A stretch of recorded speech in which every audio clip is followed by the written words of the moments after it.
সুপ্রিয় দর্শক, আসসালামু আলাইকুম। বিএসআরএম গণতন্ত্র এখন অনুষ্ঠানে আপনাদের সবাইকে স্বাগত জানাচ্ছি। আমি সিকান্দার রেমান। দীর্ঘ 17 বছরের নির্বাসিত জীবন শেষে দেশে ফিরেছেন বিএনপির ভারপ্রাপ্ত চেয়ারম্যান তারেক রহমান। তার স্বদেশ প্রত্যাবর্তনের মধ্য দিয়ে অবসান হলো নেতাকর্মীদের দীর্ঘদিনের আকাঙ্ক্ষা আর প্রতীক্ষার। এ বিষয়ে বিস্তারিত আলোচনা করব আজকে। সেই সাথে আগামী জাতীয় সংসদ নির্বাচন কেন্দ্রিক জোটের হিসাব নিকাশ, আইন শৃঙ্খলা পরিস্থিতি এবং সাধারণ মানুষের প্রত্যাশা ও প্রাপ্তির বিষয়গুলো নিয়ে আলোচনা করতে চাই। চারজন অতিথি আমাদের সঙ্গে যুক্ত হয়েছেন, আমি পরিচয় করিয়ে দিচ্ছি। আমার ডান দিকে রয়েছেন মাহমুদুর রহমান মান্না, সভাপতি নাগরিক ঐক্য। এরপর রয়েছেন ডক্টর আনম এহসানুল হক মিলন, সাবেক শিক্ষা প্রতিমন্ত্রী ও চেয়ারম্যান ইআরআই। আমার বাদিকে রয়েছেন মুজাহিদুল ইসলাম সেলিম, সাবেক সভাপতি বাংলাদেশের কমিউনিস্ট পার্টি সিপিবি। সবশেষ রয়েছেন অধ্যাপক ডক্টর মোহাম্মদ কামরুল আহসান, উপাচার্য, জাহাঙ্গীরনগর বিশ্ববিদ্যালয়। আপনার চারজনকেই আজকের আলোচনায় স্বাগত জানাচ্ছি। আলোচনা শুরু করতে চাই ডক্টর আনম এহসানুল হক মিলন, আপনাকে দিয়ে। যেটি বলছিলাম যে দীর্ঘ 17 বছরের প্রতীক্ষার অবসান হলো। দিনভর সব গণমাধ্যমে সরাসরি সম্প্রচার থেকে শুরু করে একবারে মূল আলোচনাই ছিল আজকে এটি, যে বিএনপির ভারপ্রাপ্ত চেয়ারম্যান তারেক রহমান দেশে ফিরলেন। তো মানুষের যেই আকাশ সম প্রত্যাশা, সেই প্রত্যাশা পূরণে বিএনপি এবং আপনার দল, আপনারা কতটা সফল হবেন বলে আশা করছেন? ধন্যবাদ আপনাকে, ধন্যবাদ আমাদের সকল বিজ্ঞ আলোচক। সত্যি আজকের এই দিনটি আমরা কৃতজ্ঞতা ভরে স্মরণ করছি মহান রাব্বুল আলামিনের, যে ওনার কৃপায় আজকের এই ওনার প্রত্যাবর্তন সম্পূর্ণ শান্তিপূর্ণভাবে হয়েছে। উনি ওনার মাতৃত্ব বোধের মায়ের কাছে গিয়েছেন, দেখা করেছেন এবং জনসম্মুখে হাজির হয়েছেন। সবই ভালো ভালো শেষ হয়েছে। আপনার প্রশ্ন প্রত্যাশিত, দেখুন, উনি ওনার বক্তব্যে 1963 28 আগস্টের সেই মার্টিন লুথার কিং জুনিয়রের উদ্ধৃতি দিয়ে বলেছেন যে আই হ্যাভ এ প্ল্যান। কিন্তু মার্টিন লুথার কিং বলেছিলেন আই হ্যাভ এ ড্রিম। কিন্তু উনি ড্রিমকে বাদ দিয়ে সরাসরি প্ল্যানে চলে আসলেন। এই বিষয়টি আমার কাছে খুব ভালো লেগেছে। তার কারণ ড্রিম দেখেছিল স্বাধীনতার ঘোষক শহীদ রাষ্ট্রপতি জিয়াউর রহমান, কিভাবে এ দেশকে স্বাধীন করা যায়। কারণ একজন সৈনিক হিসেবে যখন পাকিস্তান আর্মিতে যোগদান করেছিলেন, তখন দেখেছেন কিভাবে তারা বৈষম্য বা তাদের মধ্যে ছিল, এবং পূর্ব পাকিস্তানের তখন অফিসারদের কিভাবে তারা শোষণ, নিপীড়ন, নিষ্পেষিত করত। সেখান থেকে ওনার হৃদয়ে যে স্বাধীনতার প্রতি যে ওনার আকাঙ্ক্ষা, সেটা একদিন তিনি উই রিভল্ট বলে তিনি সেটা করেছিলেন। তো তিনি ড্রিম দেখেছিলেন একটি স্বাধীন সার্বভৌম বাংলাদেশের। ওনার স্বপ্ন সার্থক হয়েছিল। বাংলাদেশ নামক একটি দেশ আমরা পেয়েছিলাম। পরবর্তীতে তিনি দায়িত্ব পেয়েছিলেন, এবং এই ক্ষণজন্ম পুরুষটি দায়িত্ব পেয়েও বেশি দিন টিকতে পারেননি, এবং ঐতিহাসিকভাবে তিনি শহীদ হয়েছেন, শাহাদাত বরণ করেছেন, রেখে গেছেন বাংলাদেশে তার আগামী দিনের কর্মজীবনের যা করার সেই লিপি আমাদের জন্য। আমরা দেখেছি বিগত সরকার 17টি বছর ধরে অন্যায়, অত্যাচার, অবিচার করেছে। নিজ দেশেই আমরা ছিলাম এক্সাইল। উনি অত্যাচারিত হয়ে লন্ডনে গিয়েছিলেন, 17 বছর প্রবাস জীবন কাটিয়েছেন। সেখানে থেকে তিনি দলকে প্রতিষ্ঠিত করেছেন এবং সুন্দরভাবে সাজিয়ে আজকে তিনি দেশে ফিরে এসেছেন। এসে বললেন যে I have a plan for Bangladesh.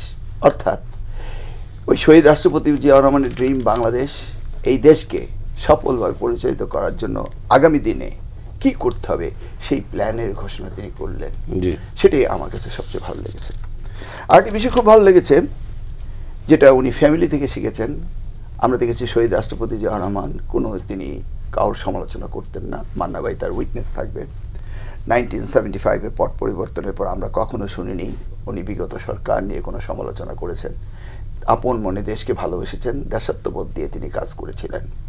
আমরা দেখেছি দেশমাতা বেগম খালেদা জিয়া 2024-এর 5ই আগস্টের পরে তিনি বেরিয়ে এসছেন, কিন্তু একটি বারের জন্য উচ্চারণ করেন নেই এই নিপীড়িত, নির্যাতিত তিনি হয়েছিলেন। আজকে আমরা অবাক দৃষ্টিতে তাকিয়ে দেখলাম যে জনাব তারেক রহমান একটি বারের জন্য এই 17 বছর তিনি যে তার প্রিয় ছোট ভাই কোকোকে হারিয়েছেন, মা আজকে মৃত্যুসজ্জায় রয়েছে, লাখ লাখ কর্মী পঙ্গু হয়েছে, মানুষ ঘুম হয়েছে, খুন হয়েছে, কত মা কেঁদে বেড়াচ্ছে, কিন্তু একবারও তিনি সেই কথাটি বলেননি। তিনি আশা করছেন, কিভাবে ভবিষ্যৎ বাংলাদেশকে তিনি গড়ে তুলবেন, যে বাংলাদেশের সমাজ হবে দুর্নীতিমুক্ত, সন্ত্রাসমুক্ত, ন্যায় বিচার ইনসাফের বাংলাদেশ। জি, আপনার কাছে আবার আসবো। অধ্যাপক ডক্টর কামরুল হাসান, এই উই হ্যাভ এ প্ল্যান, পরবর্তীতে বলছি উই হ্যাভ এ প্ল্যান, তার আগে আমি আপনার কাছে একটু রিলেট করতে চাই বেশ কিছু নতুন নতুন বিষয়। যেমন একটা হচ্ছে দিল্লি নয়, পিন্ডি নয়, নয় কোনো অন্য দেশ, সবার আগে বাংলাদেশ। আরেকটা হচ্ছে আমার আগে আমরা, আমাদের আগে দেশ, সবার আগে বাংলাদেশ। এখন আবার আজকে বললেন যে উই হ্যাভ এ প্ল্যান। আসলে প্ল্যানটা কি? ধন্যবাদ আপনাকে, আমার শ্রদ্ধেয় সহ আলোচক যারা আছেন সবাইকে ধন্যবাদ, এবং যারা শুনছেন। দেখুন, আজকের এই দিনটি এত তাৎপর্যপূর্ণ যে এখানে যা যা বলা হয়েছে প্রায় সবগুলোই খুবই গুরুত্বপূর্ণ বিষয়। তার উপস্থিতি আসলে একটা ভিন্ন মাত্রা তৈরি করেছে।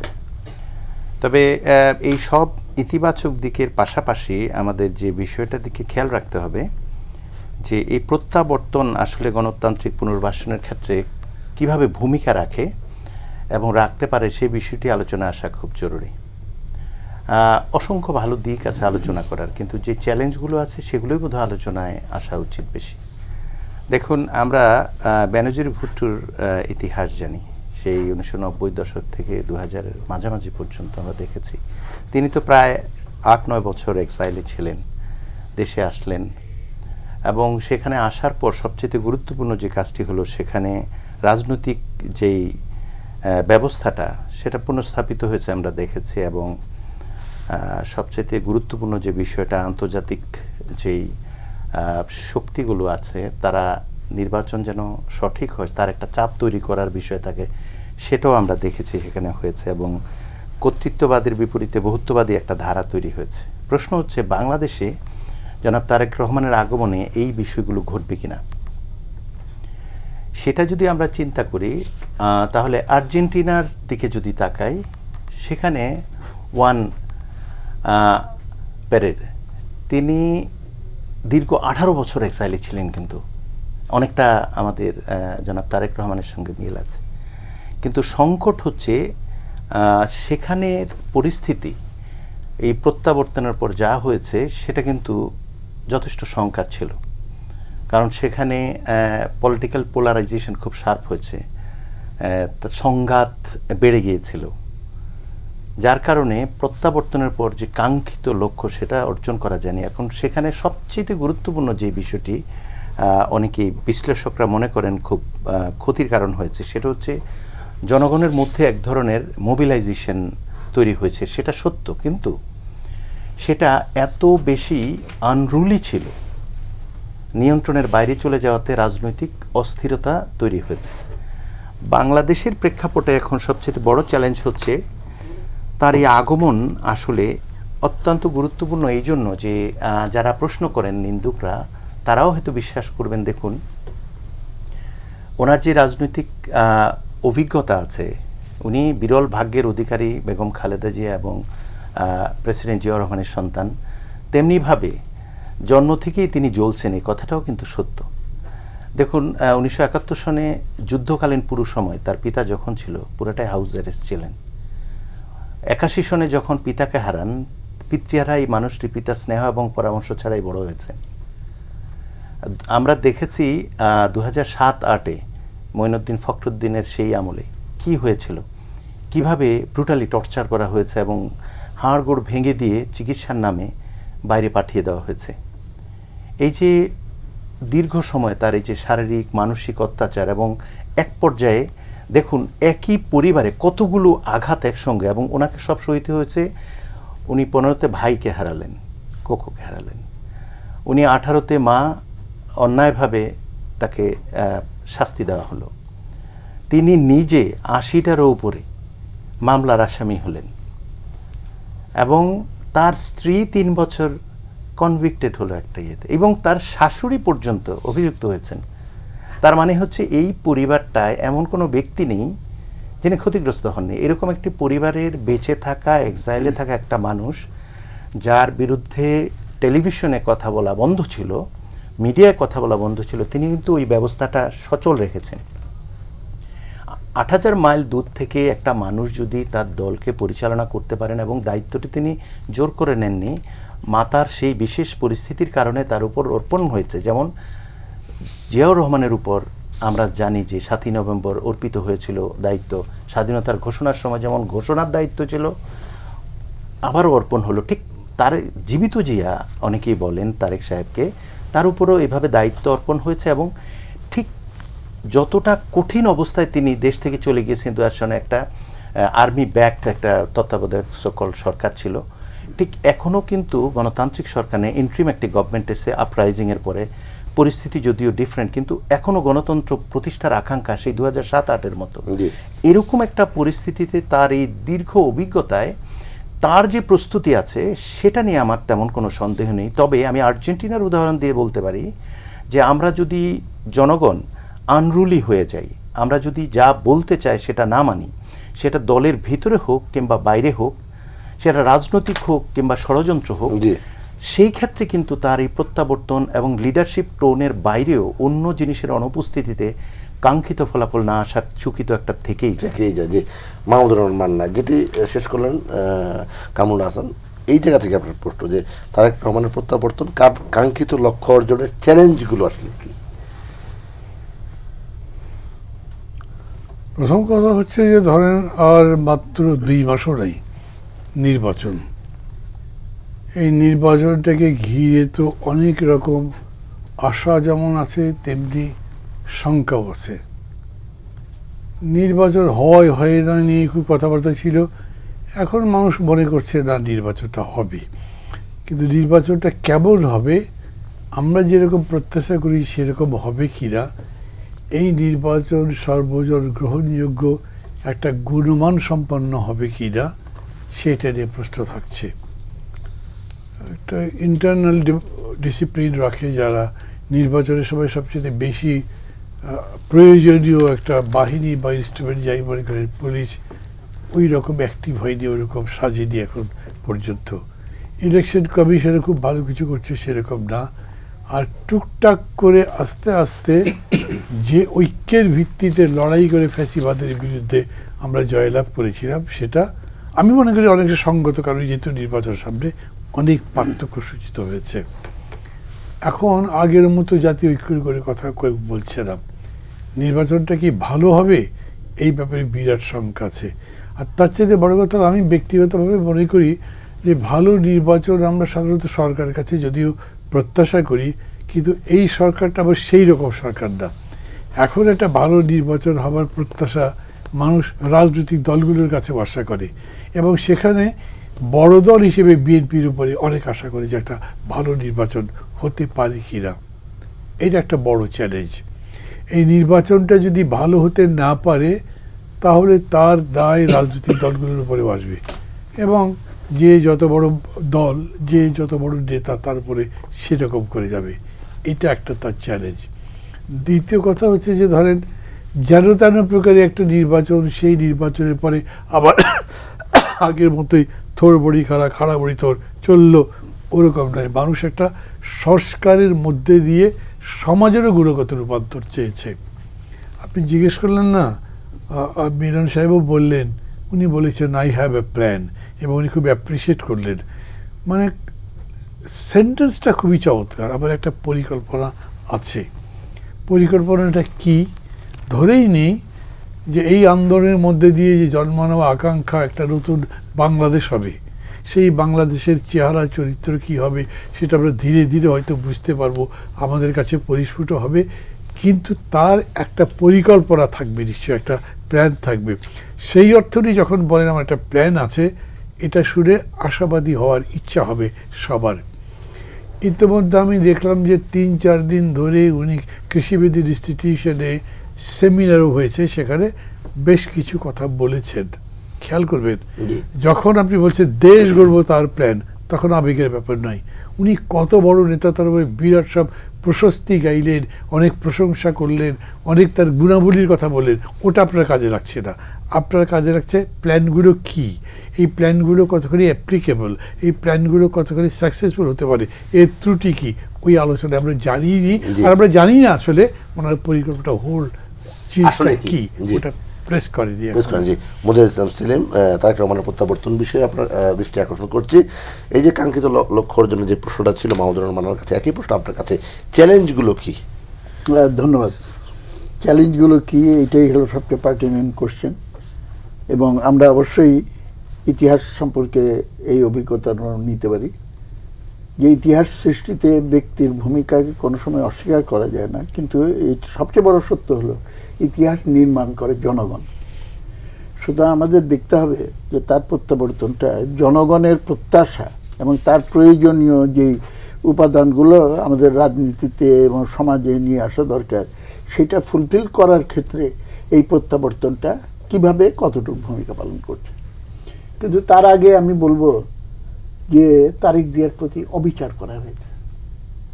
যেইভাবে তাকে পারসিকিউট করা হয় 1/11 ওই সময়কালে, এবং তার উপর শারীরিক এবং অন্যান্য অত্যাচার করা হয়, এবং নানান রকম কায়দা করে তাকে নির্বাসনে পাঠিয়ে দিয়ে পতিত ফ্যাসিস্ট স্বৈরাচার যেই উদ্দেশ্য সাধন করার চেষ্টা করে, সেটা হলো কোনো রকম প্রতিপক্ষ যাতে আর এখানে অস্তিত্বমান না থাকে। তাদের ফিলসফি ছিল এই উন্নয়নের কথাই। শেখ হাসিনাও বলতো আই হ্যাভ এ প্ল্যান, তিনি কোনোদিন বলতেন না I have a draft plan. And আমি ড্রাফট প্ল্যান জনগণের সঙ্গে কনসাল্ট করে এটাকে চূড়ান্ত করব। উনি I have a plan, and সেই প্ল্যান কার্যকর করার জন্য তিনি কি বলতেন? উন্নয়ন নিশ্চিত করতে হবে। উন্নয়ন নিশ্চিত করার জন্য স্টেবিলিটি এসেনশিয়াল। স্টেবিলিটি এসেনশিয়াল হলে গভর্নমেন্টের কন্টিনিউইটি নিশ্চিত করতে হবে। গভর্নমেন্টের কন্টিনিউইটি চিরদিন দরকার আওয়ামী লীগের সরকার। এই স্লোগানের ভিত্তিতে দেশপ্রেমের প্রশ্নের সঙ্গে তিনি কন্টিনিউইটি অফ গভর্নমেন্টটাকে যুক্ত করায়। এইটা নিশ্চিত করার জন্য যদি 100 লোককে হত্যা করতে হয়, it is a patriotic task. যদি 100 কোটি টাকা লুটপাট করে ক্যাডার পালতে হয়, it is a patriotic task. Everything এই ধারায় নিয়ে আসলো এবং রাষ্ট্রটাকে সেইভাবে সাজিয়ে ফেললো। এবং এই চিন্তাধারাই কিন্তু ফ্যাসিস্ট চিন্তাধারার নিয়ে যায় একটা মানুষকে। আমাদের এইখানে খুবই সতর্ক থাকা প্রয়োজন যে fascist dictatorship must not be replaced by a humanitarian dictatorship or claim to be a humanitarian dictatorship. এবং এই ব্যাপারে নিশ্চয়ই জনগণকে এবং রাজনৈতিক দলগুলোকে নিশ্চিত করতে হবে যে এইটা যেতে হয়। এখন মানে কংক্রিট সিচুয়েশনে যদি আসি, জি শেয়ার করে দিচ্ছি, কংক্রিট সিচুয়েশনে প্রশ্ন যদি আসি, আমাদের রাজনীতিতে অনেক কিছু প্রয়োজন, অনেক মৌলিক পরিবর্তন দরকার। কিন্তু সবচেয়ে আগে দরকার একটা স্বাভাবিক অবস্থা ফিরিয়ে আনা, এবং সেই জন্য election is a cardinal question. এবং আমাদের সঙ্গে রাজনৈতিক মতবিরোধ যার যেখানেই থাকুক অন দিস কোশ্চেন, যে ইলেকশন হবে কি হবে না, একটা vested interest group and reactionary extreme right communal militants, তারা বেনিফিটেড হয় if there is no election. বিএনপির সঙ্গে আমাদের অনেক ডিফারেন্স আছে, কিন্তু আমরা আমাদের অ্যাঙ্গেল থেকে ইলেকশন চাই, বিএনপি হয়তো তার অ্যাঙ্গেল থেকে। এখানে আমাদের কনসেন্ট্রিসিটি আছে। এই টাস্কটা ফুলফিলড হওয়ার দিকে তার প্রত্যাবর্তনটা কাজ করবে বলে আমি মনে করি।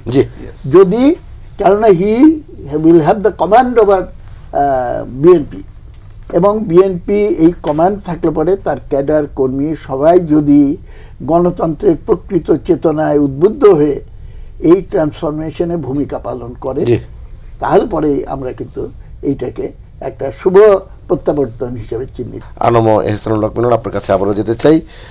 আলোচনা হচ্ছিল প্রত্যাশা এবং প্রাপ্তি নিয়ে, প্রসঙ্গত নির্বাচনের বিষয়টি এসেছে। নির্বাচন হলেই এই যে এখন যে অবস্থা, এটা অনেকেই বলছে অস্বাভাবিক অবস্থা, এই অস্বাভাবিকতাকে কেটে যাবে কিনা? আমার অগ্রজ এখানে দুইজনেই রয়েছেন। সেলিম ভাই তো আমাদের সবার আগে, তিনি ওনাদের উপলব্ধি, আমাদের উপলব্ধি, জাতির উপলব্ধি, there is no other alternate. Only the way to take exit, either for the democracy or Dr. Yunus, একটাই, ইলেকশন। এর কোনো বিকল্প নেই, এটা হতেই হবে। এই যে ইলেকশন হচ্ছে কিনা, হতে দেওয়া হবে কিনা, এই যে কারণগুলি খুঁজে বেড়াচ্ছে, সেই জায়গাটিতে উনি যেটা বললেন, খুব কুল ওয়েতে এটাকে হ্যান্ডেল করতে হবে পলিটিক্যালি। এবং আমি সত্যি দেখতে পাচ্ছি যে আমাদের লিডার জনাব তারেক রহমান উনি প্রত্যেকটা বিষয়কে অ্যাড্রেস করছেন টাইমলি। ধরুন অন্যান্য দলগুলি, বিশেষ করে জামাত, 1 বছর আগে নমিনেশন তারা দিয়ে দিয়েছে, বিএনপি কিন্তু তা দেয়নি। যখন বাজারে চাউল হলো যে নির্বাচন নাও হতে পারে, ঠিক তেমনি একটি মুহূর্তে তিনি আমাদের মনোনয়নগুলো ডিক্লেয়ার করে দিলেন। হঠাৎ করে সারা দেশ নির্বাচনমুখী, উৎসবমুখী হয়ে গেল। দেখুন, আমরা ইনকলাব মঞ্চের হাদিকে হারিয়েছি, অত্যন্ত বেদনাদায়ক। ক্ষুদ্র একটি জীবন, আমি বলবো 1 বছরের জীবনে সে কতটা পপুলারিটি পেয়েছে। সেই হাদির এই গুলিবর্ষণ হওয়ার পরপরই আমাদের প্রিয় নেতা ওনার আশা প্রস্তুতি নিয়ে তারিখ ঘোষণা করে দিলেন, অর্থাৎ যে নির্বাচন ভণ্ডুল করার জন্য তোমরা যা চেষ্টা করছো, আমরা তাতে কোনো ছাড় দেবো না। আজকে দেখুন, যেটা উনি আবার তৃতীয়বারে একটি পয়েন্ট বলেন, এই যে উইটনেসিং করা, এই বিশাল ঐতিহাসিক, ওনারা বলবেন এত বড় ঐতিহাসিক প্রত্যাবর্তন বাংলাদেশের ইতিহাসে কখনো হয়েছে কিনা, আর কখনো হবে কিনা, সেই জায়গাটি দেখুন। আজকে সারা জাতিকে তিনি সাক্ষী রেখে শপথ করালেন যে আমি আপনাদের নিয়ে দেশ গঠন করব। এটিও একটি ঐতিহাসিক, but it is alternately A threat to others, যেমন ফ্যাসিস্টদের, যারা এই ধরনের পরিকল্পনা করে নির্বাচন ভণ্ডুল করবে, ফ্যাসিস্টদেরকে প্রশ্রয় দিবে, তাদের জন্য ইট ইস এ ক্লিয়ার মেসেজ যে নো, এই জাতি আর মেনে নেবে না। সেটাও কিন্তু আজকের এই বিশাল সম্বর্ধনা দিয়ে জাতিকে তিনি বোঝাতে পেরেছেন। তারপর মান্না ভাই যেটা বললেন যে ওনার প্ল্যান, ইয়েস, প্ল্যানগুলি উনি অনেকগুলো গ্রুপ করে, যেটা কৃষিবিজ্ঞান ইনস্টিটিউটে বিভিন্ন জায়গায় আলোচনা হয়েছে, এবং ওনার কতগুলি রিসার্চ গ্রুপকে নিয়ে আমার এডুকেশনের ব্যাপারে আমি জানি যে আগামী দিনে বাংলাদেশে কিভাবে এই ভিশনারি লিডারশিপকে সাকসেসফুল করা যাবে এবং তার জন্য কি প্ল্যানের দরকার, সেই খসড়াগুলো তৈরি করেছে। ধরুন, কৃষকের জন্য কি প্রয়োজন, একজন বিধবা নারীর জন্য কি প্রয়োজন, একজন শিক্ষিকার জন্য কি প্রয়োজন, একজন শিক্ষার্থীর জন্য কি প্রয়োজন, একজন স্বাস্থ্যসেবার জন্য কি প্রয়োজন, বা তাদের মাসিক ভাতা পাওয়ার জন্য কি, প্রত্যেকটা জিনিস তিনি স্পেল আউট করেছেন এবং দীর্ঘ গবেষণার মধ্য দিয়ে যেটা হওয়া সম্ভব সেটাকে নিয়ে গবেষণা করে তিনি দিচ্ছেন। উনি মেটিকুলাসলি প্রত্যেকটা ডিজাইন করেছেন এবং একের পর এক সেগুলি জাতির সামনে উপস্থিত করছেন এবং জাতি সেটাকে বিশ্বাস করছে। কারণ দেখুন, জনাব তারেক রহমান, শহীদ রাষ্ট্রপতি জিয়া রহমান, বেগম খালেদা জিয়া জীবনে অর্থ ব্যয় কোনো কিছুই তারা করেননি, তারা দেশকে ভালোবেসেছেন এবং বাংলাদেশের সবচেয়ে বেশি স্যাক্রিফাইস করেছেন এই পরিবারটি। স্বাধীনতা যুদ্ধ হতে শুরু করে এই পর্যন্ত ওনাদের মতো স্যাক্রিফাইস কোনো পরিবার করেনি। এই যে ওনার হৃদয় থেকে দেশের দেশত্ববোধ, দেশপ্রেম, ভালোবাসা বেরিয়ে আসছে, সেই কথাগুলি আজকে ওনার মুখ দিয়ে বেরিয়ে আসলো এবং সেই সাথে তিনি সবচেয়ে মহান আল্লাহর কথা তিনি বললেন, আল্লাহ যাকে সম্মান দিতে চায় তাকে সম্মান দেন, আল্লাহ যাকে সম্মান দিতে চায় না তার সম্মান কেড়ে নেন। এই যে অগাধ ধর্মের প্রতি তার আনুগত্যতা, বিশ্বাস, যেটা শহীদ রাষ্ট্রপতি জিয়া রহমানের সময় ছিল, ওনার ভিতরে এটি ছিল এবং তারই ধারাবাহিকতা বেগম খালেদা জিয়া এবং তারই ধারাবাহিকতা জনাব তারেক রহমানের ভিতরে এসেছে। আজকে এগুলি প্রতিফলিত হয়েছে। দেখুন, ওনার জীবনে এর চেয়ে বড় সমাবেশ পেতে হলে ওনাকে কতটা কঠিন দেশাত্মবোধ নিয়ে পরিশ্রম করে ওনাকে এই দুর্নীতিমুক্ত, সন্ত্রাসমুক্ত, ইনসাফের বাংলাদেশ করতে হবে, এটা উনি নিশ্চয়ই জানেন এবং সেই ভিশন নিয়ে, সেই ইচ্ছা নিয়ে তিনি আজকে বাংলাদেশের মাটিতে এসছেন এবং তিনি করবেন, সেটা আমরা ওনার চোখে মুখে, আর যারা আজকে আমরা সারা বাংলাদেশের জনগণ ওনার দিকে তাকিয়েছিলাম এই প্রত্যাবর্তন দিনে, আমরা শুনবো সেই কাহিনী। সেই ক্ষেত্রে নির্বাচনকে ভণ্ডুল করা কোনো অবস্থাতেই সম্ভব নয়, এটা আমার দৃঢ় বিশ্বাস। অধ্যাপক কামরুল হাসান, এই যে প্রত্যাশার কথা বলা হচ্ছে, আকাশচুম্বী প্রত্যাশা, এই প্রত্যাশা এবং প্রাপ্তির ফারাকটা কি মানে স্বাভাবিক থাকবে নাকি এটাও মানে মানুষের পূরণ হতে গিয়ে হতাশা তৈরি হবে? দেখুন, এটা সময় বলে দিবে। মান্না ভাই একটা কথা বলছিল যে এই প্রত্যাবর্তনের সবচেয়ে বড় ইমপ্লিকেশন হচ্ছে এটা একটা ডেমোক্রেটিক টেস্ট। এখন এটার দুটো দিক আছে, একটা হচ্ছে ডেমোক্রেসি আর একটা হলো কনফ্রন্টেশন।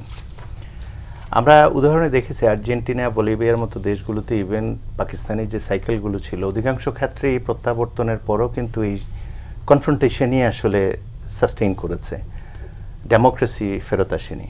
কিন্তু বিপরীতে আমরা যদি সাউথ আফ্রিকায় নেলসন ম্যান্ডেলার হিস্ট্রিটা দেখি, 17 বছর কারারুদ্ধ ছিলেন, এটা আইসোলেশনের চেয়ে, এক্সাইলের চেয়েও খারাপ ছিল, এত আইসোলেশন। কিন্তু তিনি যখন ফেরত আসলেন তখন উনি বিরোধের বিপরীতে বোঝাপড়ার যে জায়গাটা সেটা তৈরি করতে পেরেছিলেন। উনি অন্তর্ভুক্তিমূলক রাজনীতি এবং সমন্বয় সাধনের যে রাজনীতি সেটা করতে পেরেছিলেন। এখন প্রশ্ন হচ্ছে, এটা তো একজনের দায়িত্ব না, it's not one man job, it's a team work. যত রাজনৈতিক দল আছে, জনগণ আছে, ব্যক্তি আছে যারা নিয়ন্ত্রণ করছে, প্রভাব বলয়ে যারা থাকে, তাদেরও এরকম সদিচ্ছা একটা থাকতে হবে। তার মানে হচ্ছে প্রত্যাবর্তন ট্রান্সফরমেটিভ যদি হয় এবং তা যদি আপনার প্রতিশোধ না বরং সমন্বয় সাধনের ভিত্তিতে হয়, তাহলে কিন্তু প্রত্যাশা তৈরি হয়। তো আমি জনাব তারেক রহমানের ক্ষেত্রে আমার একটা প্রত্যাশা ব্যক্ত করার জায়গা আছে। আমার স্মরণ আছে, আপনাদের স্মরণ থাকার কথা, শেখ হাসিনা যখন পালিয়ে যান সেদিনই জনগণের উদ্দেশ্যে তিনি একটা মেসেজ দিয়েছিলেন। সেটার একটা মেসেজটার প্রথম বাক্যটা ছিল, the joy of victory is magnified when the defeated are safe.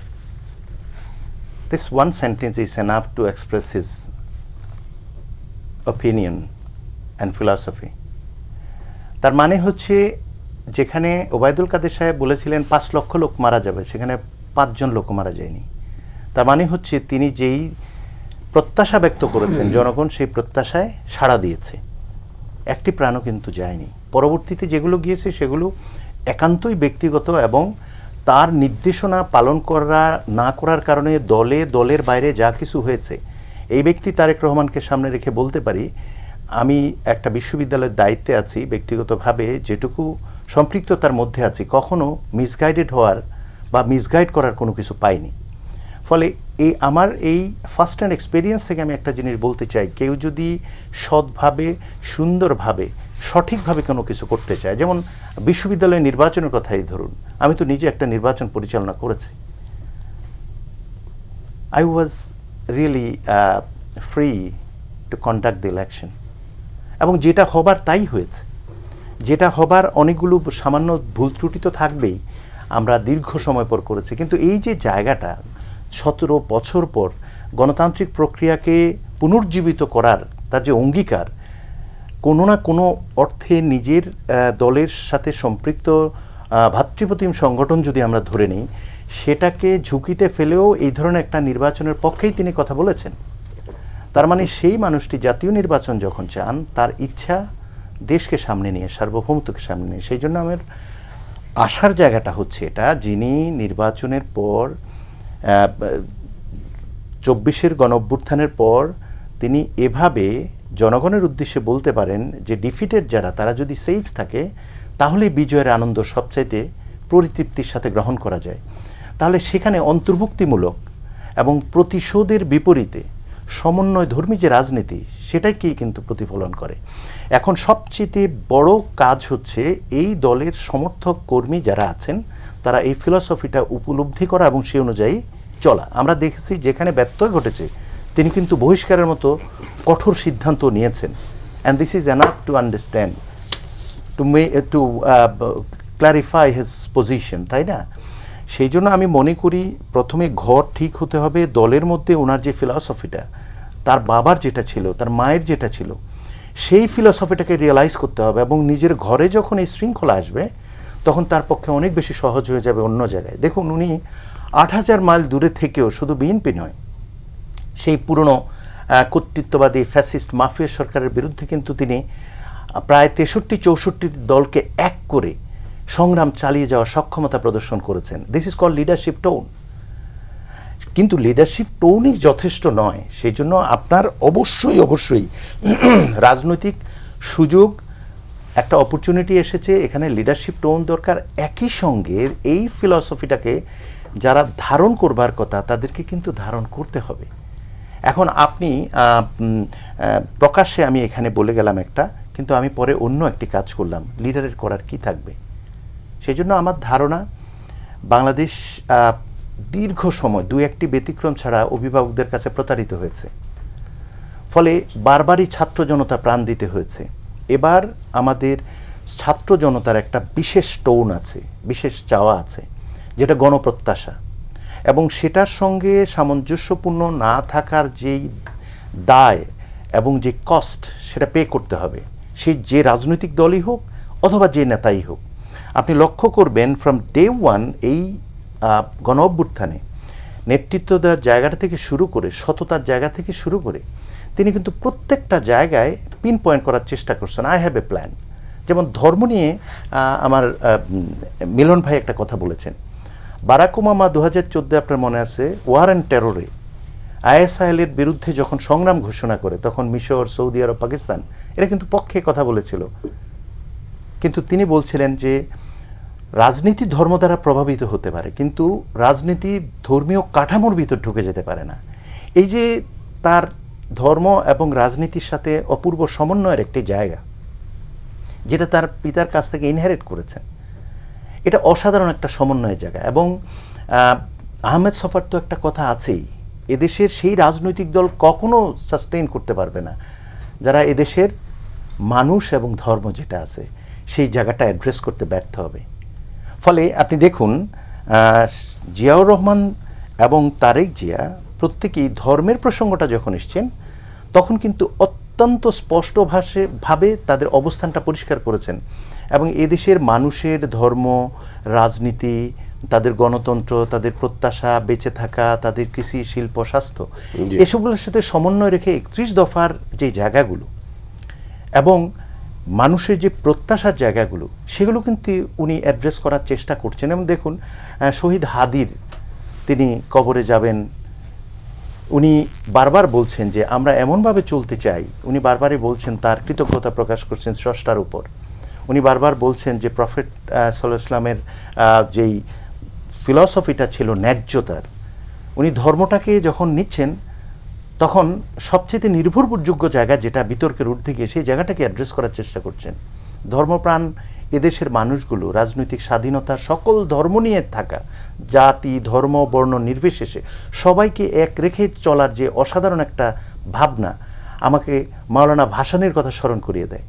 ফলে কেউ হয়তো ভাববেন এগুলো ফ্ল্যাটারিং, নাও, যারা চিন্তা করে তাদের চিন্তা করার সুযোগ করে দিতে হবে। যারা সৎ থাকতে চায় তাদেরকে ট্যাগ না দিয়ে তাদেরকে সৎ থাকার জন্য সহযোগিতা করতে হবে। আর নেতাকে সবচেয়ে বড় কথা উৎসাহ প্রদান করতে হবে। সমালোচনার নামে কুৎসা রটনা এই জাতির একটা বৈশিষ্ট্য। ফলে আমরা প্রশংসাকে পূজায় পরিণত করা যেমন ঠিক না, তেমনিভাবে সমালোচনা করার সময় সেটাকে কুৎসায় রূপান্তরিত করাও ঠিক নয়। এই জায়গাটা যদি আমাদের পক্ষ থেকে দায়িত্ব পালন করতে পারি, নিশ্চিত থাকেন যে যে লিডারশিপ টোন পাচ্ছি আমরা হয়তো গন্তব্যে না পৌঁছাতে পার, মানে আকাশ স্পর্শ না করলেও তাল গাছে চূড়ায় যেতে পারবো। জি, মোহাম্মদুর রহমান, না অন্তর্ভুক্তিমূলক রাজনীতির কথা আসলো, অন্তর্ভুক্তিমূলক রাজনীতির সাথে কি অন্তর্ভুক্তিমূলক নির্বাচনের বিষয়টা আসে না? নিশ্চয়ই আসে। জি, নির্বাচন রাজনীতি তো পাশাপাশি যাবেই, কিন্তু জানেন আমাদের এখানে না এই প্রথম কথা নিয়ে আসলেন প্রফেসর ইউনুস যেদিন প্যারিস থেকে আসলেন শপথ নেবার জন্য, দায়িত্ব নেবেন বলে, সেদিন বলেন অন্তর্ভুক্তিমূলক রাজনীতির কথা। ইট ওয়াজ ভেরি কনফিউজিং আমার কাছে। কেন যে মানুষের তখন মানে পতিত স্বৈরাচারের বিরুদ্ধে ক্ষোভ, বিদ্বেষ, ঘৃণা একেবারে চূড়ান্ত পর্যায়ে। সেই সময় অন্তর্ভুক্তিমূলক কথাটার মানে কি এই প্রশ্ন সবার মধ্যে আসছিল, এবং তার জবাবটা এরকমই আসছিল, অর্থাৎ যারা বাদ পড়ে গেল তাদেরকে আবার অন্তর্ভুক্ত করে নাম। এটা কেউই পছন্দ করেনি, এবং এখন পর্যন্ত ওই অন্তর্ভুক্তিমূলক রাজনীতির কোনো ছোঁয়া আমাদের জাতীয় রাজনীতির মধ্যে আছে তা মনে করি না। বাঙালি জাতি হিসেবে এরকম যে এরা খুব বিদ্বেষ তীব্রভাবে পোষণ করে না। কালকে যে শত্রু আজকে সে বন্ধু হতে পারে, ওই যে কথা আছে না, একটা আজকে গলাগলি কালকেই গালাগালি, বা কালকে গালাগালি আজকেই গলাগলি, এরকম আমরা করি।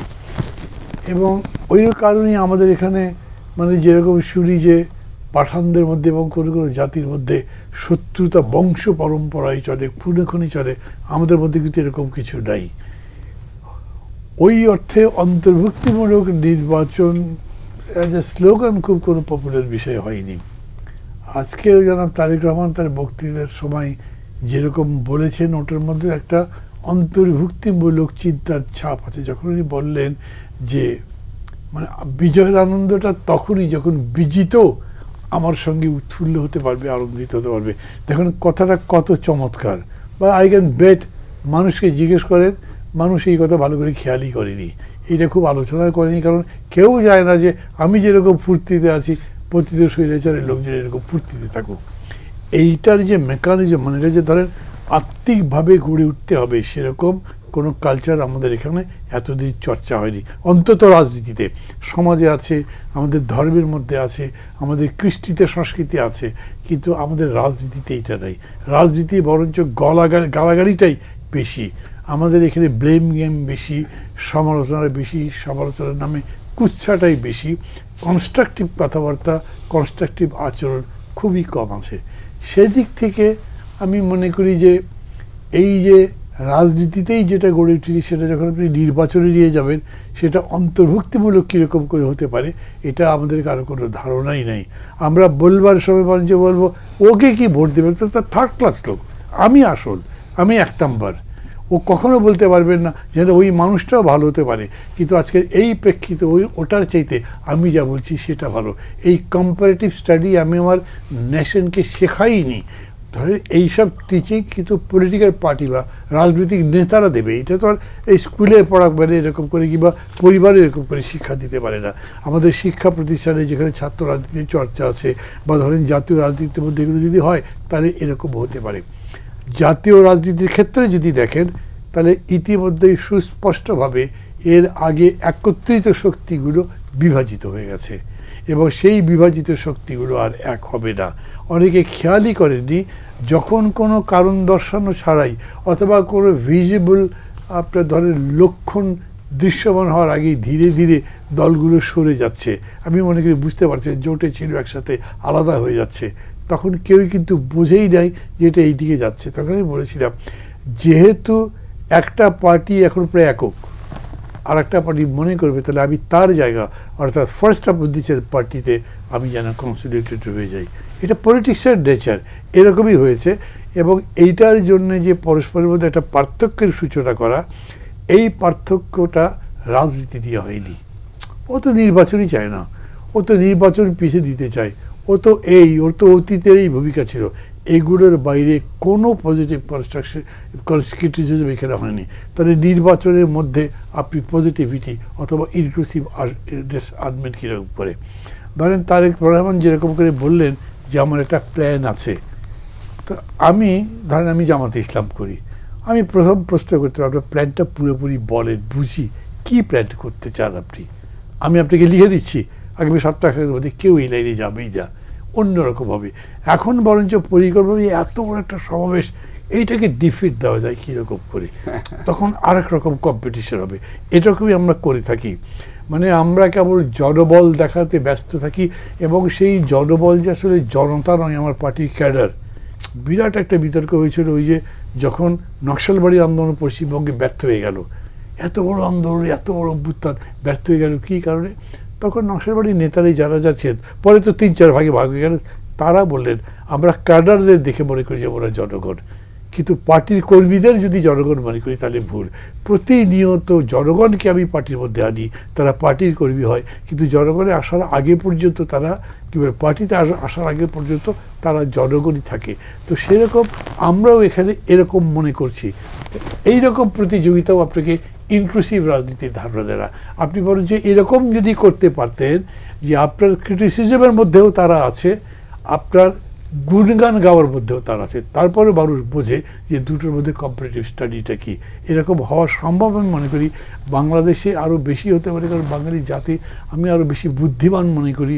তারা মানে ভিশন আছে, সামনে দেখতে পারে, ফিউচার দেখতে পারে। হয়তো আমরা রাজনীতিবিদরা তাদেরকে খানিকটা ঝাপসা করে দিচ্ছি দৃষ্টি, তাদেরকে অন্ধ বানানোর জন্য আমি তার মুক্ত দৃষ্টি, মুক্ত চিন্তা বিকশিত হতে দিচ্ছি। আমি রাজনীতিবিদদের কথাই বলছি, এরকম হচ্ছে।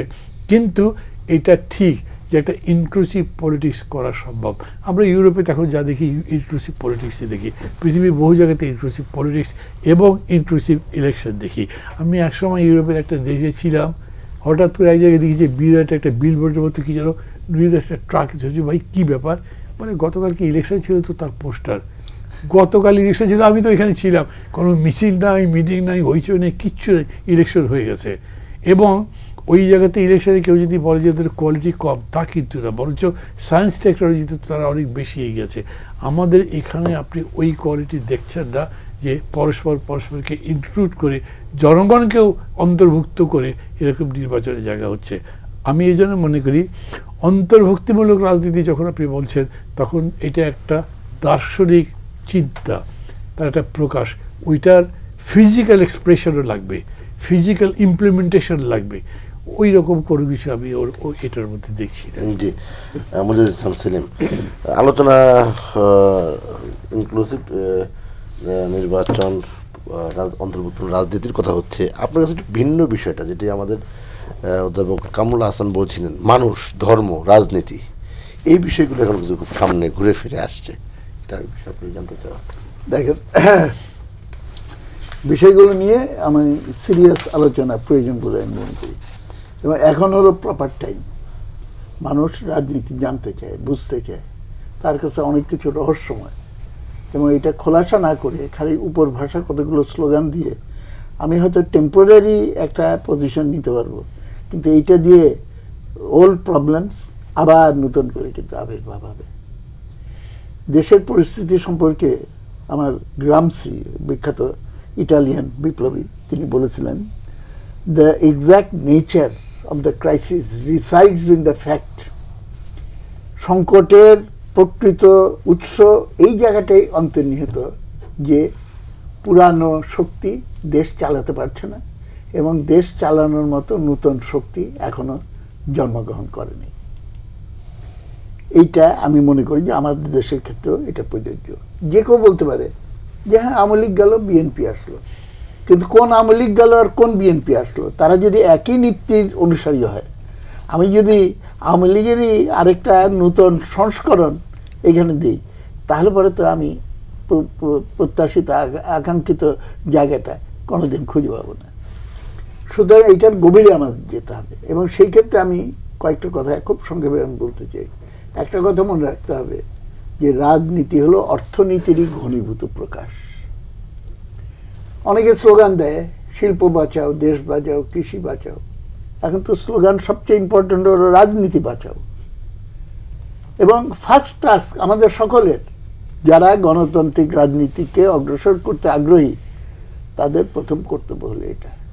এরশাদের পতনের পর তার রূপরেখা, যেই রূপরেখার ভিত্তিতে এরশাদকে উচ্ছেদ হলো, এবং বিজয়ের পর একটা আচরণ বিধি, বিজয়ী শক্তিদের পারস্পরিক আচরণ বিধি, এটা ড্রাফট করারও দায়িত্ব আমার হাতে ছিল।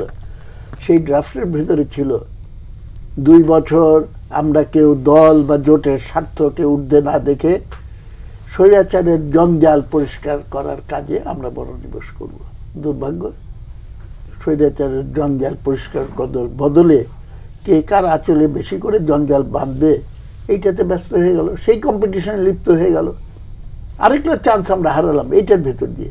এখন আমি দেখতে পাচ্ছি যে এইটার গভীরে না যেয়ে খালি যদি পাওয়ার কোশ্চেনে আমি ইকুয়েশন মেলানোর চেষ্টা করি, এবং কার সঙ্গে কার কোয়ালিশন হলো, কে কোন ইতে হলো, একে সফট করতে হবে, অমুক করতে হবে। নিশ্চয়ই রাজনীতিতে কৌশলের প্রয়োজন হয়, ম্যানিপুলেশনের প্রয়োজন হয়, কিন্তু খুব ভালো করে খেয়াল রাখতে হবে যে এই আপোষ বা মধ্যবর্তী অবস্থানে নিয়ে একটা সফট লাইন নেওয়া, সেইটা যদি প্রতিপক্ষ শক্তিকে, বৈরী শক্তিকে আরও বেগবান করে তোলে, আরও সক্রিয় করে তোলে, সেটা কিন্তু মারাত্মক বিপদ হয়ে যাবে।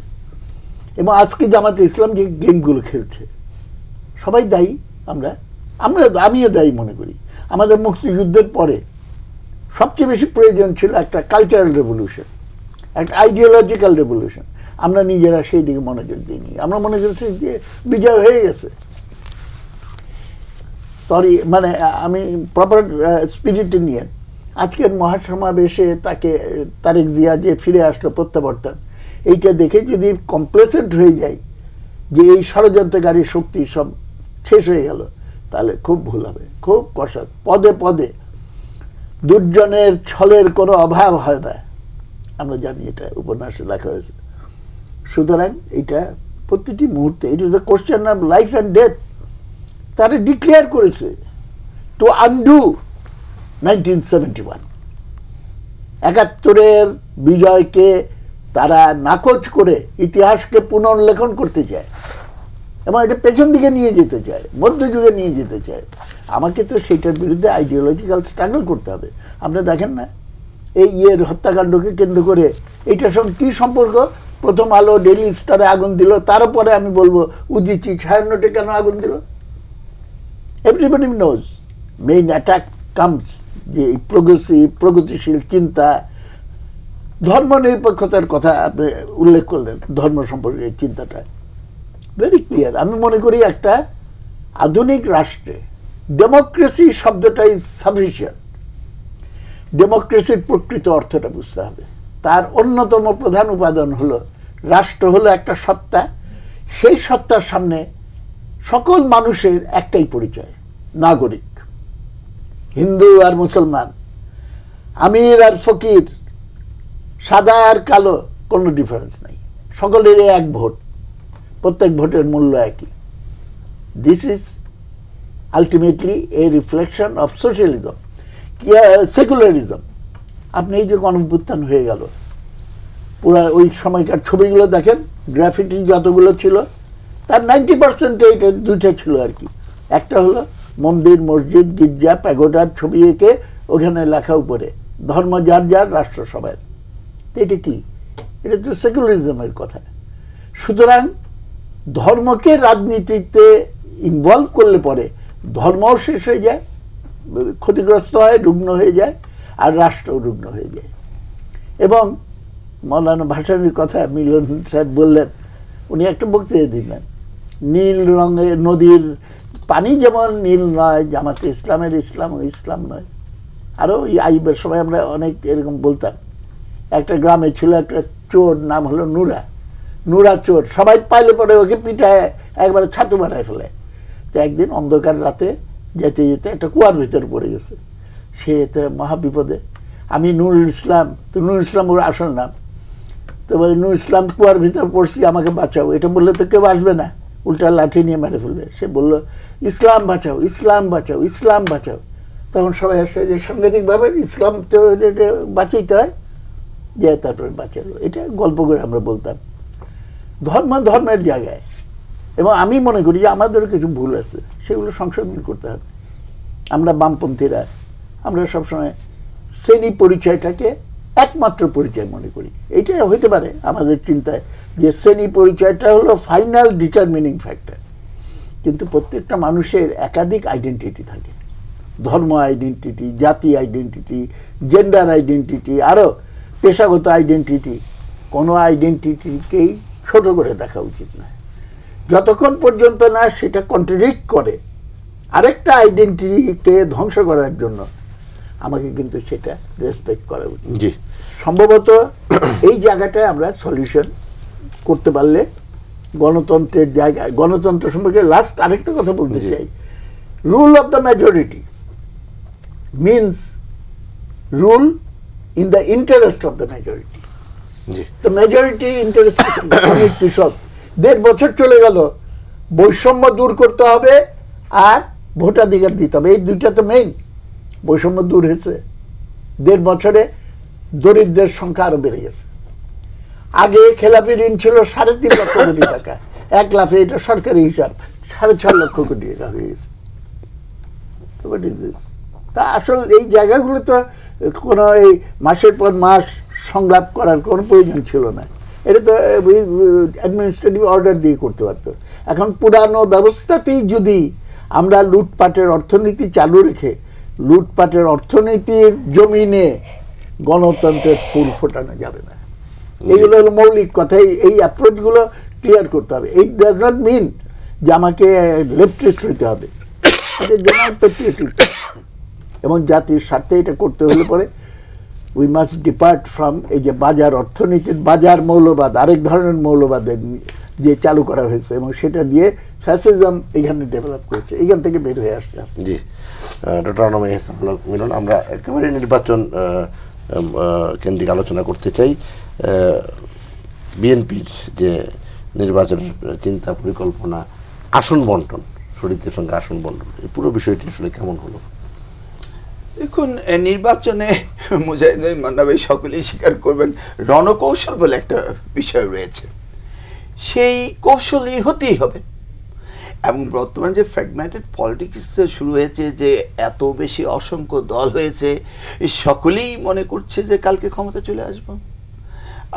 আমি জানি না আপনি কতটুকু ভাবছেন, আমি তো দেখছি যে জামাত তো ভেবে বসছে যে তারাই বোধহয় next government waiting to be, এবং সেইভাবেই তারা ধর্মকে নিয়েও রাজনীতি করছে গ্রামগঞ্জে। আমি জানি না শহরে কি, বাড়িতে বাড়িতে গিয়ে যেভাবে মাথা হাতে কসম কাটা, এই বিষয়গুলো হচ্ছে। হাউবার, দেখুন, এই যে নির্বাচনের রণকৌশল, সেই জায়গাটি বিএনপি তার জোট বা শরিক কাদেরকে নেবে, এই সিলেকশন প্রসেসটা কিন্তু acceptable by the citizen of the country. এই পর্যন্ত আমি দেখিনি যে আমাদের নির্বাচনে জয়যুক্ত হতে হবেই বলে আমাদের কিছু ধারণা থাকবে সেগুলি করতে হবে, সেটা বিএনপি করেনি কিন্তু। এবং ক্লিয়ারলি যেখানে যারা বর্তমানে এই প্রগ্রেসিভ রাজনীতি করছে, জাতীয়তাবাদী রাজনীতি করছে, এবং সেই ধরনের মানসিকতা নিয়ে যে দলগুলোর ম্যানিফেস্টো রয়েছে, সেগুলিকে নিয়ে কিন্তু বিএনপি তাদের মধ্যেই কিছু কিছু জায়গায় আমরা নিজেদের মধ্যে বোঝাপড়া করে নিচ্ছি। আমি দেখছি যে এই জায়গাটাগুলো খুব সুন্দর রয়েছে। এবং ইতিপূর্বে দেখুন, যে সমস্ত দলগুলো আমাদের সাথে কাজ করেছে এই ফ্যাসিস্ট সরকারকে উৎখাত করার জন্য, তাদের মধ্যে থেকে কিন্তু আমরা কাউকেই সরিয়ে দেইনি। জামাত তো ছিল আপনাদের সঙ্গে। জামাত তো অনেক আগে থেকে তারা মহিমায় গিয়ে তারা নিজের মতো নিজের রাজনীতি করছে, জোটের বাইরে চলে আসছে তারা তো ফার্স্ট ইনিশিয়েটিভ নিল। আর আজকের প্রেক্ষাপটে আপনি জামাত যদি আমাদের সাথে থাকে, তাহলে তো ওই ফর্মুলায় যেতে হতো, আফটার দ্য ইলেকশন আমরা সকলকে নিয়ে সরকার গঠন করব, সেই কথাগুলো তো আসতো না। তা আপনাকে তো নির্বাচন একটি প্রতিযোগিতা মুখর হতে হবে। আর তাদের যে ফিলোসফি, আইডিওলজি, যেগুলি মুজাহিদ ভাই বলতে থাকলেন, আপনি স্বাধীনতা যুদ্ধ হতে শুরু করে আজ পর্যন্ত এই সবগুলির সাথে তো আমরা একমত হতেও পারি না। একটি স্বাধীন সার্বভৌম বাংলাদেশ হবে, এটা পাকিস্তান থেকে তাদের অত্যাচার, অনাচার, খুন, গুম, ধর্ষণের এগেনস্টে আমাদের প্রতিবাদ, আমরা স্বাধীন রাষ্ট্র চেয়েছি। সেই সময় তারা এটার বিপক্ষে স্থান নিয়েছে। কি কারণে? যে ভারতের অন্তর্গত আমরা হয়ে যাব? না, এটা তো হতে পারতো না। তারা তো মুক্তিকামী জনগণের পক্ষ থেকে স্বাধীন সার্বভৌম বাংলাদেশ তৈরি করে কারোর করলগত আমরা না হই, সেই সিস্টেমে তো তারা রাজনীতি করতে পারতো, তা তো করেনি। এখন যদি আপনি বিজয় দিবসে বিশাল মিছিল করেন, স্বাধীনতা দিবসে লাখো জনতার উপস্থিত করেন, তাহলে কি আপনি ব্র্যান্ডেড হয়ে যাবেন? না, এটা হতে পারে না। সেই ক্ষেত্রে তাদের চিন্তা চেতনার সাথে আমাদের যে ফারাকটা রয়েছে, সেই ফারাকটা আমাদের থাকবেই, এবং তারা সেভাবেই এগোচ্ছে। অতএব আমি মনে করি বিএনপি যে 31 দফা রাজনীতির কথা বলেছে রাষ্ট্র মেরামতের কথা, সেখানে সুনিপুণভাবে সুনির্দিষ্টভাবে প্রত্যেকটি ক্লারিফাই করা হয়েছে। এমন একটি নেই যে আনটাচ রয়েছে যেটা রাষ্ট্র মেরামতের জন্য প্রয়োজনীয়তা নেই। অধ্যাপক কামরুল হাসান, আমরা এই যে নির্বাচনের যে কথাটি আনোয়ার ইসলাম মিলন বলছিলেন, আমরা এবারটা ঠিক ব্যতিক্রম ঘটনা কিনা, যে আসলে আমাকে পাশ করতে হবে, জয়ী হয়ে আসতে হবে, যেন আমি আমার দলটাকে বিলুপ্ত করে দিলাম, মানে বড় মার্কা নিতে হবে, বিষয়টি কেমন কিনা? দেখুন, এটার জবাব তারাই ভালো দিতে পারবেন যারা এটা করেছেন। না, আপনার গবেষণা কি বলে? তবে আমার গবেষণা একটা জিনিস বলে যে দুটো জিনিস আছে। একটা হচ্ছে সরকারের এই নির্বাচনকে যদি কার্যকর করতে হয় কিছু পদক্ষেপ নেওয়া উচিত, আর একটা হচ্ছে রেসপন্সিবল লিডারশিপ প্রয়োজন। এবং সরকারের এই প্রক্রিয়ায় যদি ইতিবাচক করতে হয়, তাহলে নৈতিকভাবে আলোকিত কিছু মানুষ দরকার। মেধাবী লোক দিয়ে তো আর সব হয় না। ছাগলকাণ্ডের মতিউর আর বেনজিরকে তো আমরা দেখেছি, বিসিএসে ব্যাপকভাবে ভালো করে বড় বড় অফিসার হয়েছে। আমাদের এই 24-এর গণ অভ্যুত্থানের সবচেয়ে বড় মেসেজ ছিল বিশ্ববিদ্যালয়ের উপাচার্য, মসজিদের ইমাম সহ সব পালিয়ে গেছে, ডিসি ওসি কেউ আর বাদ নেই। তাহলে সংকটটা কোথায়? মোরাল এনলাইটমেন্টের জন্য মোরাল টিচিং, রিলিজিয়াস টিচিং যেটা, এটা কিছুটা কাজ করে। আমি ফিলসফি স্টুডেন্ট হিসাবে এটা আমার একটা গবেষণার জায়গাও, যে কেউ যদি স্ববিরোধ মুক্ত হতে চায় কোনো বিশ্বাসে, তার পক্ষে খারাপ কাজ করা সম্ভব না। এবার সেই যে ধর্মেরই হোক, আমি তার কাছে নিরাপদ।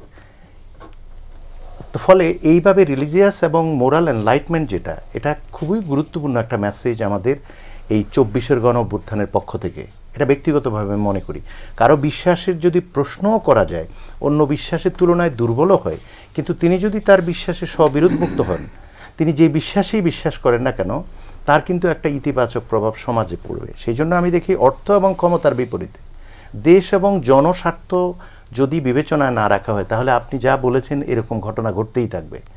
এবং এই ১,৫০০ ছাত্র জনতা প্রাণ দিয়েছে, এবং আমরা বহুবার, আমরা তো মহান মুক্তিযুদ্ধে ৭১-এ দিয়েছি, আমরা ৯০-তে একবার দিলাম, ২৪-এ দিলাম, এবং যেটা আমি শুরুতে বলেছি ২-১টি ব্যতিক্রম ছাড়া অধিকাংশ ক্ষেত্রে অভিভাবকরা ব্যাপকভাবে ব্যর্থ হয়েছে।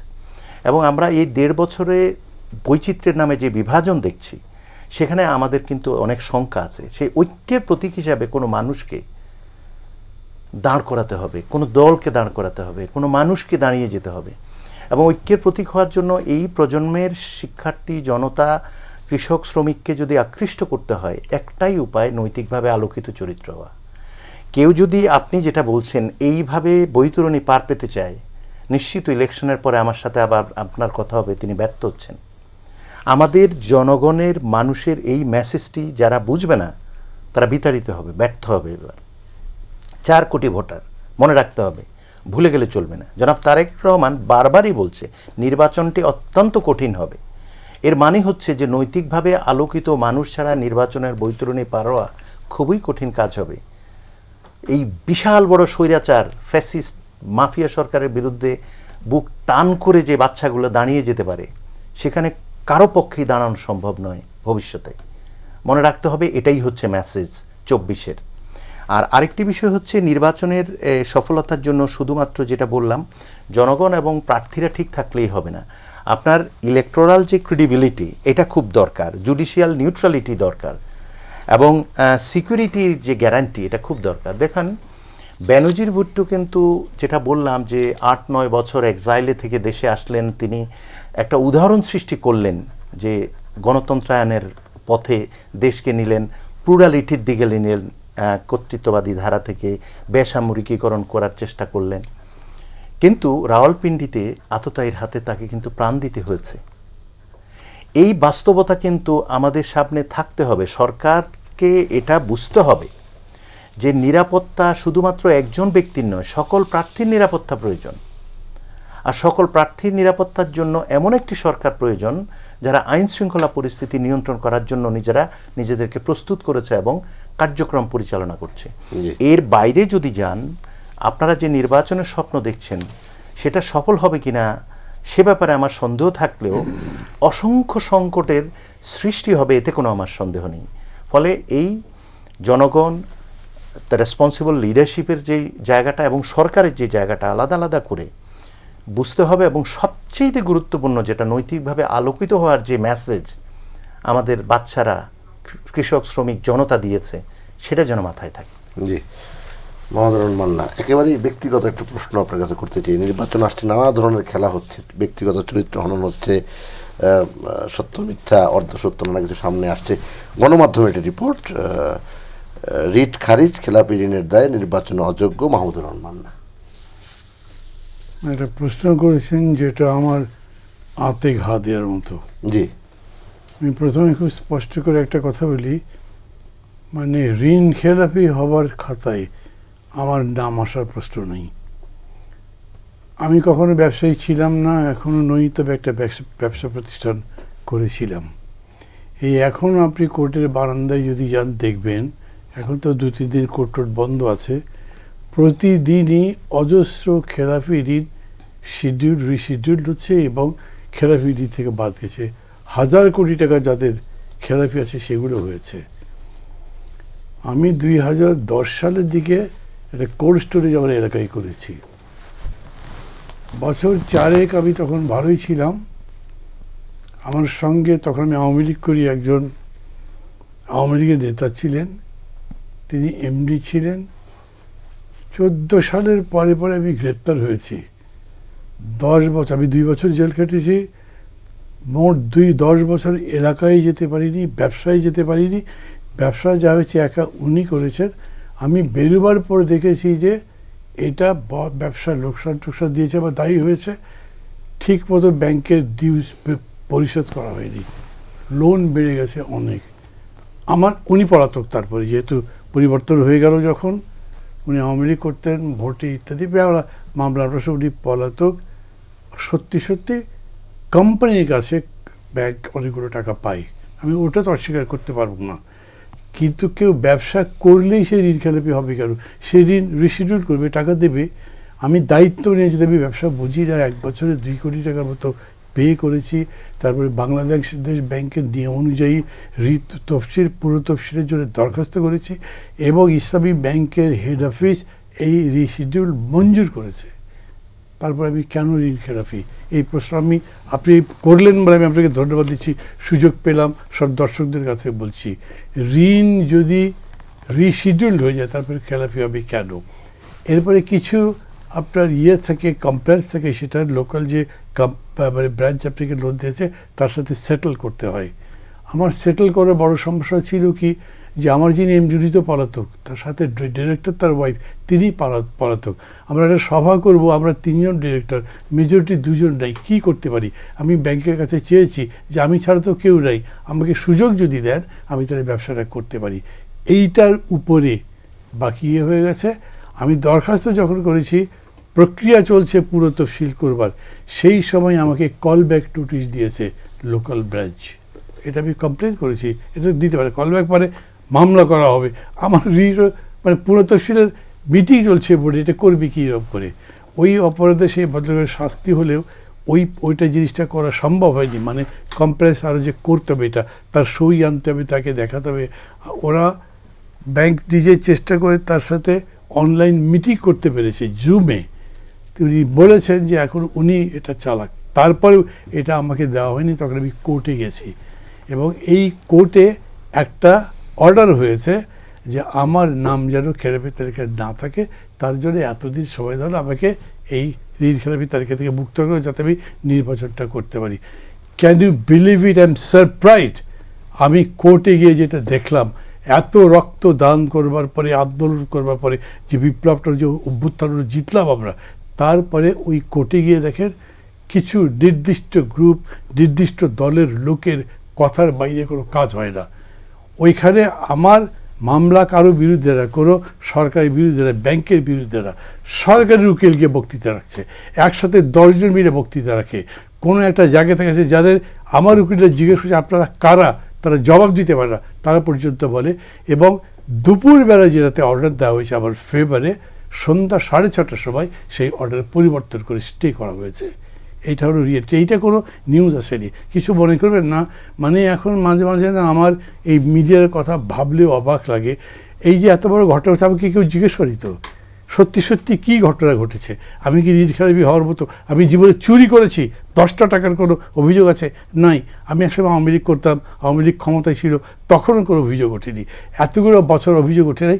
এখন যেহেতু মানে নির্বাচনের প্রশ্ন, আমার প্রতিদ্বন্দ্বী আছে কেউ কেউ যারা অন্যান্য দল করেন, তারা তাদের ক্ষমতা দিয়ে ভবিষ্যতে ক্ষমতায় যেতে পারবেন, এই সমস্ত লোভ দেখে যেগুলো করেই হোক এই কাজগুলো করে এরকম একটা পরিস্থিতি তৈরি করেছেন যে রীতিমতো ওই জায়গাতে গিয়ে আপনি বিচার পাওয়া মুশকিল। তারপরে আমি বলি, আমি বিশ্বাস করি যদি কোনো একটা রিয়েলি প্রকাশ্যে ঠিকমতো ট্রায়াল হতে পারে, জাজমেন্ট দেওয়া হতে পারে, এই 28 তারিখে আমি চেম্বার জজে গেছি, সেখানে হবে। তার আগে যেরকম করে আপনি পড়লেন, আমি পত্রিকা তো হেডিং দেখেছি, নির্বাচনে অযোগ্য ঘোষণা, নির্বাচনে অযোগ্য ঘোষণা করবেন কী কারণে? আপনি 700 কোটি টাকা, এই বোধহয় 7 দিন আগে 700 কোটি টাকা ঋণ পুরো তফসিল করেছেন। 700 কোটি টাকা ঋণের উপরে আপনি কী বলে এই সিআইবি থেকে নাম বাদ দিয়েছেন, তাহলে আমার নাম বাদ দেবেন কেন? আমারটা তো 38 কোটি টাকা লিখেছে মাত্র। এইটা আপনার অবস্থানটা ব্যাখ্যা করার জন্যই কিন্তু এই প্রশ্নটা করেছি। না, থ্যাংক ইউ ভেরি মাচ। আমি খুবই খুশি হয়েছি এবং আমি মনে করি অন্যান্যরা যারা জানবে এটার পরে আমি আরও বিস্তারিত বলবো যে কী কী করেছে। সবচেয়ে দুর্ভাগ্যজনক বিষয় বলি, মাত্র 3 মাস আগে যে ঋণ পুরো তফসিল করেছে, পরশুদিন আমাকে একটা নোটিশ দেওয়া হয়েছে সেই পুরো তফসিল বাতিল করেছে। আমি উচ্চতর কর্তৃপক্ষ মানে যারা ব্যাংক পরিচালনা করে তাদের কাছে জিজ্ঞেস করেছি, তারা বলেছেন বোর্ডের মিটিংই হয়নি, এটা তো এখন পাস হবার কথা, এটা করতে হবে সেটা আমি জানি না। আমি তাদের বলেছি বলেন আমি কি করতে পারি, আমি তো টাকাটা দিতে চাই, আমি টাকা দিচ্ছি এবং আমি ঋণ খেলাপি হয়ে মরেও যেতে চাই না, আমি এটা শেষ করেই যাব। ব্যাংক এখন বলছে না, এখন কোনো উপায় নেই, আপনি যেটা করেছেন নতুন করে আমাদের ভাবতে হবে। আই এম সারপ্রাইজ এরকম হতে পারি কি না। আমি এটার জন্যে মানে আপনি সুযোগ পাওয়া আপনার মাধ্যমে আমি সরকারের কাছে, ব্যাংক কর্তৃপক্ষের কাছে, বাংলাদেশ ব্যাংকের কাছে অনুরোধ করছি, please go deep into it, really এটার মধ্যে কি আছে, কেন আমাকে নির্বাচন থেকে বাতিল করার ব্যাপারেই যদি হয়, যদি কোনো ব্যক্তির কোনো দলের স্বার্থের এত বড় আঘাত হয়, আমাকে বলে দিলে হয় যে আমি চাই না বা আমরা চাই না আপনি এটা করেন, তাই আমি ওইটাই বিবেচনা করে দেখতে পারি। কিন্তু এখন যেই কাজটা করা হচ্ছে, আমাকে বদনাম করে এটা করবে, আমি বিশ্বাস করি যে আমি সত্যের পথে যদি আসি, ইনশাআল্লাহ আমাকে এই বদনাম কেউ করতে পারবে না, আমি মানুষের কাছে পরিষ্কার থাকতে পারবো। জি, আজকের অনুষ্ঠান শেষ করতে মুজাহিদ ইসলাম সেলিম আপনাকে দিয়ে আমরা নির্বাচনের কথা বলছিলাম। একবার খুব সংক্ষেপে আপনি যদি বলেন, আইন শৃঙ্খলা পরিস্থিতি যে ঘোলাটে করার যেটা ষড়যন্ত্র কথা সামনে আসছে, নির্বাচন নিয়ে এই যে ভীতিকর পরিস্থিতি তৈরির যে প্লট যেটি আসছে সামনে, এটি আসলে সংকটের সমাধানটা আসলে কোন পথে? না, আমি মনে করি যে জনগণ যদি আলটিমেটলি নির্ধারক শক্তি হয়, তাহলে পরে আমি খুবই পরিষ্কার এবং দৃঢ়ভাবে আস্থাশীল যে জনগণ নির্বাচনী প্রক্রিয়ার ভেতর দিয়ে তারা এই দেশে শান্তি শৃঙ্খলার দিকে অগ্রসর হবে, সেই রকমই চিন্তা তাদের। সুতরাং আমাদের রিলাই করতে হবে জনমতের উপরে। কনস্পিরেসিকে কনস্পিরেসি দিয়ে আপনি মোকাবেলা করতে পারবেন না, এটা এক নম্বর কথা। দুই নম্বর কথা হলো, যারা গোলমাল করে সুযোগ নেওয়ার চেষ্টা করছে, ক্যারাম বোর্ড খেলার সময় দেখবেন স্ট্রাইকার মারে ডান দিকে, গুটি যায় বাঁ দিকে। জামাতের সমস্ত চেষ্টাই মনে করা উচিত না যে নির্বাচন বানচাল করার জন্য, এরকমও আছে, বা এইসব শক্তির এরকমও আছে বাজার দর একটু বাড়াই, বার্গেনিংয়ের সময় 14 সিটের জায়গায় যদি 16 সিট আমি আদায় করতে পারি, খারাপ কি? ওর জন্য দাম বাড়ানোর জন্য এগুলো করে থাকে। আমার খালি রিকোয়েস্ট একটাই, যে নির্বাচনে বিজয়টাকে আদর্শ এবং নীতির ঊর্ধ্বে স্থান দিয়েন না। মনে রাখবেন, ইতিহাস আমাদেরকে এই শিক্ষা দেয়, সব বিজয় বিজয় নয়। স্বাধীনতা অর্জনের পর 73 সালে যে নির্বাচন হয়, খন্দকার মোশতাক হেরে গেছিল দাউদকান্দির সিটে, সেখান থেকে হেলিকপ্টার করে তার রেজাল্ট এগুলো সব এনে রিকাউন্টিং করে তাকে বিজয়ী করে দেওয়া হলো। খন্দকার মোশতাকের এই বিজয় পরাজয়ের চেয়ে গ্লানিকর। সব জয় বিজয় নয়। ইতিহাসে এই শিক্ষা তো নিতে হবে। এবং নির্বাচনকে সামনে রেখে ইসলামী ভোট পাওয়ার জন্য দুই পক্ষের যে টানাটানি, দুই পক্ষের জন্যই সর্বনাশ হয়ে গেছে। এবং এই টানাটানিতে লাভ হয়েছে এই উগ্রবাদী শক্তি, চরম দক্ষিণপন্থী এবং উগ্র সাম্প্রদায়িক শক্তির। হেফাজতের সঙ্গে আওয়ামী লীগের যে অ্যাগ্রিমেন্ট মনে আছে, 6 দফা না কি একটা করলো জলিল ভাই, মুখ কাছামুচি করে, কালো মানুষ কালো হয়ে গেছে আরো, যে কি করবো, পরে জিজ্ঞেস করবো যে নেত্রী বলে দিচ্ছে কি করার আছে, সই করে দিল আর কি। সেই অনুযায়ী কতগুলো করেছে। এটা একটু কাউন্টার অ্যাক্ট। দোষ দেয় হলো বিএনপি, যে সে জামাতকে নিচ্ছে, তা আমি এটা কি ছেড়ে দেবো নাকি, আমাকে এইভাবে করবে। তাহলে পরে ওই কথাটা আবার আসতে হয় যে আগুন দিয়ে আগুন নেভানো। সুতরাং এইসব জায়গা, প্রিন্সিপালসের জায়গাগুলোতে যদি আমরা ঠিক থাকতে পারি, আমাদের দেশের ভবিষ্যৎ উজ্জ্বল। মত দ্বৈততা থাকবে, মতবিরোধ থাকবে, সেটা শান্তিপূর্ণভাবে সুসভ্যভাবে মীমাংসা করার পথই হলো গণতন্ত্র। অসংখ্য ধন্যবাদ মুজাহিদ ইসলাম সেলিম, সেই সঙ্গে ধন্যবাদ মাহমুদুর রহমান মান্না, ডক্টর আনোয়ার ইসলাম লকবিন এবং ডক্টর মোহাম্মদ কামরুল হাসান, আপনার চারজনকে। সুপ্রিয় দর্শক, আপনারা যারা বিএসআরএম গণতন্ত্র এখন অনুষ্ঠানটি দেখছিলেন, আপনাদেরকে ধন্যবাদ ও কৃতজ্ঞতা জানিয়ে আজকের অনুষ্ঠান এখানে শেষ করছি। সবাই ভালো থাকবেন, সুস্থ থাকবেন। আল্লাহ হাফিজ।